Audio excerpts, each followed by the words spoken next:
സുഹൃത്തുക്കളെ, ഇവിടെ ഈ അനുസ്മരണം എന്ന് പറയുന്നത് നമ്മൾ മുന്നോട്ടുള്ള കൂടുതൽ സർഗാത്മകമായിട്ടും കൂടുതൽ സമത്വസുന്ദരമായ ഭൂമിക്ക് വേണ്ടിയിട്ടുള്ള പോരാട്ടത്തിൻ്റെ ഭാഗമായിട്ടുള്ള ചുവടുവെപ്പാണ് ഓരോ അനുസ്മരണങ്ങളും. ഞാൻ എല്ലാ വേദികളും പറയുന്ന പോലെ ഒരിക്കലും നമ്മൾ ക്രിമിനൽസിനെ ആരും അനുസ്മരിക്കുകയോ അത്തരം വേദികളിൽ സമാധാനം നടത്താറില്ല. ലോകത്തിലെ എല്ലാ കൊട്ടേഷൻ മാഫിയ സംഘത്തിൻ്റെ ലീഡർമാരെ ആരും പൊന്നാട് ചാർത്തി ആദരിക്കാറില്ല. അപ്പോൾ ഭൂമിയിൽ നല്ലൊരു ഭൂമി വേണം, നല്ല ജീവിതം വേണമെന്ന് ആഗ്രഹിച്ചുകൊണ്ട് ഒരുപാട് ത്യാഗങ്ങൾ ചെയ്തുകൊണ്ട് മുന്നോട്ട് പോയവരെയാണ് ഇത്തരം വേദികളിൽ തന്നെ അനുസ്മരിക്കുക. മറ്റത് പല ബാറിൻ്റെ ഇരുണ്ട ബാറിൻ്റെ മൂലയ്ക്കിരുന്നിട്ട് കൊട്ടേഷൻ ലീഡറെ കുറിച്ച് കൊട്ടേഷൻ സംഘത്തിൽ ബാക്കി അവശേഷിക്കുന്ന തെരുവ് പട്ടികളെ പോലെ ചാവാൻ നിർബന്ധിക്കപ്പെടുന്ന കുറച്ച് പേര് വട്ടം കൂടി കള്ളുപിടിച്ചിരുന്നിട്ട് കരയുന്നല്ലാതെ ഒരു സമുദായത്തിന് വലിയ കാര്യമൊന്നുമില്ല അത്. അപ്പോൾ പിന്നിമട്ടി പോലുള്ളൊരു മനുഷ്യൻ എന്ന് പറയുമ്പോൾ വ്യാപാരി വ്യവസായ സമിതികളുടെ അകത്ത് പോലും ഒരു പുതിയ മാനദണ്ഡമാണ്. വ്യാപാരിയായിരിക്കുമ്പോൾ കുറേ കാശുണ്ടാക്കിയിട്ട് അങ്ങനെ മാത്രം പോയാൽ പോരാ. അതുകൊണ്ട് തന്നെ വളരെ ഡെമോക്രാറ്റിക്കായിട്ട് നമ്മളൊരു ജനാധിപത്യ രാഷ്ട്രത്തിലെ ഒരു വ്യക്തി ചെയ്യേണ്ടത് എന്തൊക്കെയാണ്? ഞാൻ വ്യാപാരി വ്യവസായ സമിതിയുടെ ആളാണ്, ഓക്കെ. ഞാൻ സ്പോർട്സിൻ്റെ സംഘാടനം നടത്തുന്നു, പൗൾട്രി സംഘാടനം നടത്തുന്നു, ഞാൻ ഡോക്യുമെൻ്ററി എടുക്കുന്നു, ഞാൻ ഷോർട്ട് ഫിലിം എടുക്കുന്നു, ഞാൻ പി ജാനി ഫെസ്റ്റിവൽ വരുമ്പോൾ ഉടനെ അത് ഏറ്റെടുത്ത് അതിൻ്റെ രക്ഷാധികാരിയാവുന്നു. രാവിലെ മാഷ അതിൻ്റെ ചെയർമാനാണ്, പ്രിയനന്ദൻ ഡയറക്ടറാണ്. അത് നമുക്ക് ഗംഭീരമാക്കാമെന്ന് പറയുന്നു. അങ്ങനെ മൾട്ടി ടാലൻറ്റഡ് എന്ന് പറയുന്നത് അദ്ദേഹത്തിൻ്റെ ഉള്ളിൽ ചെറുപ്പം മുതലൊരു മ്യൂസിക് ഉണ്ടായിരുന്നു എന്ന് ഞാൻ കേട്ടിട്ടുണ്ട്. മ്യൂസിക് പഠിക്കാൻ വേണ്ടി, ഗിറ്റാർ പഠിക്കാൻ വേണ്ടി, അങ്ങനത്തെ ഒരു വശമുണ്ട്. വളരെ ചെറുപ്പത്തിൽ പിന്നെയും വെട്ടി ഗിറ്റാർ പഠിക്കാൻ വേണ്ടി വരികയും പിന്നീട് അത് കണ്ടിന്യൂ ചെയ്യാൻ പറ്റാതെ വരിക എന്നോട് പേഴ്സണലി പറഞ്ഞിട്ടില്ല. അപ്പോൾ ഈ ഒറ്റയാൾ പോരാട്ടം പോലെ ഇങ്ങനെ പോയിക്കൊണ്ടേയിരിക്കുമ്പോൾ തന്നെ എല്ലാവരെയും ചേർത്ത് പിടിച്ച് മുന്നോട്ട് കൊണ്ടുപോകണം എന്നുള്ള രീതിയിലുള്ളൊരു മൈൻഡ്. അതുകൊണ്ടാണ് നെക്സ്റ്റ് പോലെയുള്ളൊരു ഷോർട്ട് ഫിലിം സുനിൽ സുഗതേനെ വെച്ച് എടുക്കുന്നത്. അതിൻ്റെ 2ാം പാർട്ട് എടുക്കുന്നു. പിന്നീട് കൂച്ചുവിലങ്ങ് പോലെയുള്ള ഒരു ഡോക്യുമെൻ്ററി എടുക്കുന്നു. ആനകൾക്കെതിരെയുള്ള പീഡനം, ആനകളെ പീഡിപ്പിക്കുന്നതിനെതിരെയുള്ള ഒരു സംരംഭമാണ്, ഡോക്യുമെൻ്ററിയാണ്. അത് കഴിഞ്ഞിട്ട് ഞാൻ പരിചയപ്പെടുമ്പോഴോ പി ജാനി അവാർഡിൻ്റെ പ്രതിഭ അവാർഡ് നമുക്കത് വിജയരാഘവൻ മുതൽ കൊടുക്കാം. അപ്പോൾ ഞാൻ KPS എഴുതിയ ഒരു വർഷം കൊടുത്തതിന് ശേഷമാണ് പിന്നെയും വേണ്ടി ഞാനായിട്ട് കണക്റ്റഡ് ആവുന്നത്. അപ്പോൾ അരിയങ്ങാടിയിലെ ഓഫീസിൽ ചെല്ലുമ്പോൾ ഉടനെ ആൾ അതിനൊരു ഡിസിപ്ലിൻ വരുത്തുന്നു. പിന്നീട് അത് അതിൻ്റെ ഒപ്പം സഞ്ചരിക്കുന്നു. മാളവിക അനിൽകുമാർ പോലെയുള്ള ഏഷ്യനെറ്റ് സ്റ്റാർ സിംഗർ വിന്നർ, വൈഫിൻ്റെ സ്റ്റുഡൻ്റാണ് അവരൊക്കെ. കൈരളി കേന്ദ്ര സംഗീത ജൂനിയർ ടീംസൊക്കെ വിൻ ചെയ്തിട്ടുള്ള Malavika 14 Asianet star singer winner ആവുന്ന സമയത്ത് ഞാൻ വൈഫിൻ്റെ സ്റ്റുഡൻ്റാണ്. 22 വർഷത്തെ പ്രാക്ടീസുള്ള സ്റ്റുഡൻ്റാണ്. ഞാൻ ഡോക്യുമെൻ്ററി ചെയ്യണമെന്ന് പറഞ്ഞു. ഉടനെ അതുപോലെ ഞാൻ പ്രൊഡ്യൂസ് ചെയ്യാം, നീ 50-50 കാശൊന്നും ഇറക്കണ്ട, ഞാനത് പ്രൊഡ്യൂസ് ചെയ്യാം. അങ്ങനെയാണ് ആ ഡോക്യുമെൻ്ററി 92 മിനിറ്റുള്ള ഡോക്യുമെൻ്ററി 2016 റിലീസ് ചെയ്തത്. വിദ്യാരംഭ മാഷൊക്കെ കൂടി ചേർന്നിട്ടാണ് അതിൻ്റെ ഇതേ വേദിയിൽ വെച്ചിട്ടാണ്. അപ്പോൾ അങ്ങനെയുള്ളൊരു ടാലൻറ്റഡ് ആയിട്ടുള്ള, അപ്പോൾ നമ്മൾ മനസ്സിലാക്കിയത് പിന്നെ കുട്ടികളെ പഠിപ്പിന് വേണ്ടി സഹായിക്കുന്നത് വളരെ സൈലൻ്റായിട്ട് പുള്ളി ചെയ്യുന്ന ഒരുപാട് സേവനങ്ങളുണ്ട്. ചികിത്സ സഹായ ഫണ്ട് കൊടുക്കുന്നതും ഒരുപാട്, എനിക്ക് തോന്നുന്നത് IAS ഡോക്ടറെ ഇതായിട്ട് വന്ന കുട്ടികളൊക്കെ വളരെ അത് പുറത്ത് ലോകം അറിയാതെ തന്നെ ഒരുപാട് ഹെൽപ്പ് ചെയ്തിരുന്നു എന്നാണ് പിന്നീട് അറിയുന്നത്.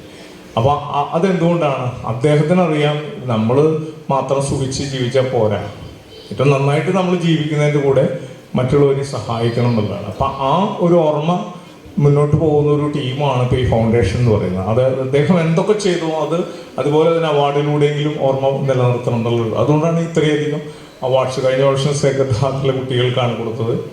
അതിന് മുമ്പ് തന്നെ ജില്ലയിലെ കലാപ്രതിഭകൾക്ക് നമ്മൾ കൊടുത്തിരുന്നു. സംഗമം സാംസ്കാരിക വേദി എന്ന് പറയുന്ന സംഘടന ഉണ്ടാക്കിയിട്ട് പിന്നെ അത് ചെയ്തിരുന്നു. നോട്ട് നിരോധനം വന്നപ്പോൾ അതിനെതിരെ സെമിനാർ വെച്ചിരുന്നു. EP ജയരാജനെ വെച്ചിട്ട് പ്രഭാഷണം നടത്തിയിരുന്നു. അപ്പോൾ അതും വേണം, സംവാദം വേണം, സർഗാത്മകത വേണം, ക്രിയേറ്റിവിറ്റി വേണം, വ്യാപാരി വ്യവസായ സമിതി വേണം, പൗൾട്രി മുതലുള്ള വേണം, അങ്ങനെ ട്രേഡ് യൂണിയൻ സംഘടന, ഇങ്ങനെ 24 hours ഓവർലോഡ് എടുത്ത ആ ഓവർലോഡ് എടുത്തതിൻ്റെ ഭാഗമാണ് പുള്ളിക്ക് ഈ പറഞ്ഞ അസുഖങ്ങൾക്ക് റെസ്റ്റ് ഇല്ലാത്ത, ഒരു ദിവസം 10 മീറ്റിങ്ങിലൊക്കെ അറ്റൻഡ് ചെയ്യുകയാണ്.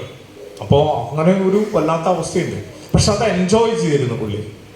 എത്ര ഇതിൻ്റെ അടുത്ത് വന്ന് 10 മിനിറ്റ് ചിലപ്പോൾ സമിതിയിൽ ഇങ്ങനെ തുറങ്ങും, 4 മണി അതിനടുത്ത് പോകണം, 6 മണിക്കിനടുത്ത് പോകണം, കൃത്യമായിട്ട് അത് എൻജോയ് ചെയ്ത് വരും. പക്ഷെ നമ്മുടെ ബോഡിക്ക് ചിലത് ഒരുപാട് റെസ്റ്റ് ഇല്ലെങ്കിൽ ചിലപ്പോൾ പ്രശ്നമാവുന്ന രീതിയിലാണ്. അതേ സമയത്ത് നമുക്കത് വല്ലാത്ത വിഷമം തോന്നി പെട്ടെന്ന്. കാരണം അത്ര അതിരാവിലെ എഴുന്നേറ്റ് തോപ്പ് സ്റ്റേഡിയത്തിൽ നടക്കാൻ പോയി മനുഷ്യൻ, വളരെ ഹെൽത്തി ആയിട്ട് കീപ്പ് ചെയ്യുന്നു. ഇനിയിപ്പോൾ വലിയ കുടി അങ്ങനെയുള്ള ബഹളങ്ങളൊന്നുമില്ല. അങ്ങനെയുണ്ടല്ലോ, ഒരാൾ പെട്ടെന്ന് കയ്യിൽ പോകുമ്പോൾ ആളുകൾ അന്വേഷിക്കുക, ആൾക്ക് മദ്യപാനം ഉണ്ടായിരുന്നു, പുകവലി ഉണ്ടായിരുന്നു, ആ പരിപാടിയൊന്നുമില്ല. ഫുഡിൻ്റെ കാര്യത്തിൽ ഭയങ്കര കൺട്രോളുള്ള മനുഷ്യൻ. പക്ഷെ എന്ത് ചെയ്യാൻ, ബോഡിക്ക് താങ്ങാൻ പറ്റുന്ന അപ്പുറത്തേക്ക് പോയി എന്നുള്ളതാണ്. പക്ഷെ നമുക്കത് പിന്നീട് മനസ്സിലാക്കുന്നത് നമ്മളാണ് പിന്നെ ടേക്കപ്പ് ചെയ്ത് മുന്നോട്ട് പോകുന്നത്. അതാണ് ഫൗണ്ടേഷൻ ചെയ്തുകൊണ്ടിരിക്കുന്നത് ഈ പ്രവൃത്തി. അപ്പോൾ ബിന്നി എന്ന് പറയുന്ന ക്രിയേറ്റിവിറ്റിയുടെ സ്ഥലം, എക്കണോമിക്സിൻ്റെ സ്ഥലം, ട്രേഡ് യൂണിയൻ, കൂലി വില, അത് ഈ എത്ര മികച്ച രീതിയിൽ സാധാരണ തൊഴിലാളികൾക്ക് എങ്ങനെ മികച്ച ജീവിതം ഉണ്ടാക്കുക, അതിനുവേണ്ടി സമരം ചെയ്യുന്നവർക്ക് വിമർശിക്കുന്നവർക്ക് വിമർശിക്കും, അങ്ങനെ എല്ലാം ചെയ്യുന്നു. ഒക്കെ അപ്ഡേറ്റ് ആണ്. നല്ല ഹ്യൂമർ സെൻസുള്ള മനുഷ്യനാണ്. ഞാനിടയ്ക്ക് വന്നിരുന്ന ഒരു 2 മണിക്കൂർ പോകണറിയില്ല. ആ ഹ്യൂമർ എന്ന് പറയുന്നത് ആരെ വേണേൽ വിമർശിക്കാനുള്ള ധൈര്യമാണ്. ഹ്യൂമറിലൂടെ പറയാൻ മാത്രം. നല്ല ഹാസ്യരസത്തിലൂടെയാണ് പുള്ളിയെ പറയാൻ. ഭയങ്കര വിറ്റുകളാണ് പുള്ളിയുടെ അടുത്ത് വന്നത്. നമുക്ക് പെട്ടെന്ന് യൗവനം തിരിച്ചു കിട്ടും. ചാർലി ചാപ്ലിൻ്റെ സിനിമ കണ്ട പോലെയൊക്കെ ഒരു മൂടാണ്. പിന്നെ നിരാശപ്പെട്ട ഒരു മുഖം പിന്നിക്കില്ല. നിരാശയുള്ളവരെ കണ്ടു കഴിഞ്ഞാൽ പോയി പല്ല് കഴിക്കണമെന്ന് പറയുകയാണ്. ആ രീതിയിലാണ് ആളുടെ രീതി. അപ്പോൾ ഭയങ്കര ഡൈനാമിക്കാണ്.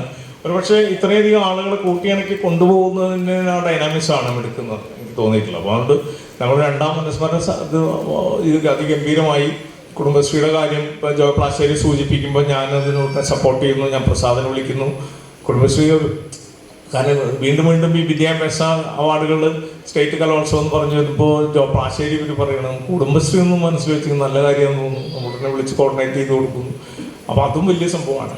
അതുകൊണ്ട് ഈ ദിവസം നമ്മുടെ എല്ലാവരുടെയും മനസ്സിൽ more creative, more social service, more better world എന്നൊക്കെ പറയുന്ന ഒരു സ്ലോഗൻ നമ്മൾ ഊട്ടിയുറപ്പിക്കാനും, ലോകക്രമം യുദ്ധത്തിൻ്റെയാണ്, ശരിയാണ്, ഈ ഇത്തരം സംഭവങ്ങൾ നടത്തുന്ന എല്ലാം നശിപ്പിക്കുന്ന ഒരു ലോകമാണ് നടന്നുകൊണ്ടിരിക്കുന്നത്.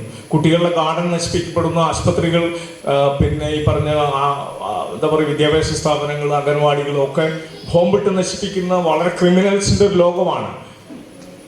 റെഡ് കാർഡ് കൊടുത്താൽ അത് കൊടുക്കരുത് എന്ന് പറയുന്ന ട്രംപ് ഭരിക്കുന്ന ഒരു ലോകമാണ്. റെഡ് കാർഡ് പിൻവലിക്കുക. അമേരിക്കയ്ക്ക് ആരാ നിങ്ങൾക്ക് റെഡ് കാർഡ് കൊടുക്കാൻ? ഭാഗ്യം അമേരിക്ക ഫൈനലിൽ കളിച്ചില്ല, എല്ലാവരും കൊന്നുകളയെന്ന് പറയാൻ ചെയ്യുന്നത് ഭാഗ്യം. അമേരിക്ക ഫൈനലിൽ വന്നില്ല, ഞാൻ എല്ലാവരും കൊന്നുകളയെന്ന് പറയാൻ ഭാഗ്യം. അങ്ങനെ അത്ര ക്രിമിനലായിട്ടുള്ളൊരു പ്രത്യേക ലോകക്രമത്തിൽ നിന്നിട്ടാണ് നമ്മൾ ഈ അബ്സേർഡിറ്റിയുടെ അകത്ത് നിന്നിട്ടാണ്, ഈ അസംബന്ധതയുടെ അകത്ത് നിന്നിട്ടാണ് നമ്മൾ കുറച്ചും കൂടി ലോജിക്കലായിട്ട് പുനർനിർമ്മിക്കാൻ പറ്റുമോ ജീവിതം. അത് മാത്രമേ ചലഞ്ചുള്ളൂ ജീവിതത്തിൻ്റെ. മൊത്തത്തിൽ നോക്കി കഴിഞ്ഞാൽ ഭയങ്കര അസംബന്ധമാണ് ലോകം. കാരണം നമ്മൾ വിചാരിക്കുന്ന നീതിബോധം അതൊക്കെ വളരെ നഷ്ടപ്പെട്ടുകൊണ്ടിരിക്കുമെന്ന് പറയും. പക്ഷെ നമുക്കതിനു വേണ്ടി ഫൈറ്റ് ചെയ്തേ പറ്റൂ. അങ്ങനെയാണ് നമ്മുടെ ജീവിതത്തെ ക്രമീകരിക്കുന്നത്. അങ്ങനെ ഏറ്റവും കൂടുതൽ സംവാദത്തിൽ സംസാരിക്കുന്ന ഒരു മനുഷ്യനാണ് ബിന്നി മണി. അദ്ദേഹത്തെ ഓർക്കുന്ന അന്നത്തെ ദിവസം ലോക മനസാക്ഷിക്ക്, ലോകനീതിക്കായി പോരാടാനുള്ള ഒരു ആഹ്വാനമായി മാറട്ടെ. അഭിവാദ്യങ്ങൾ.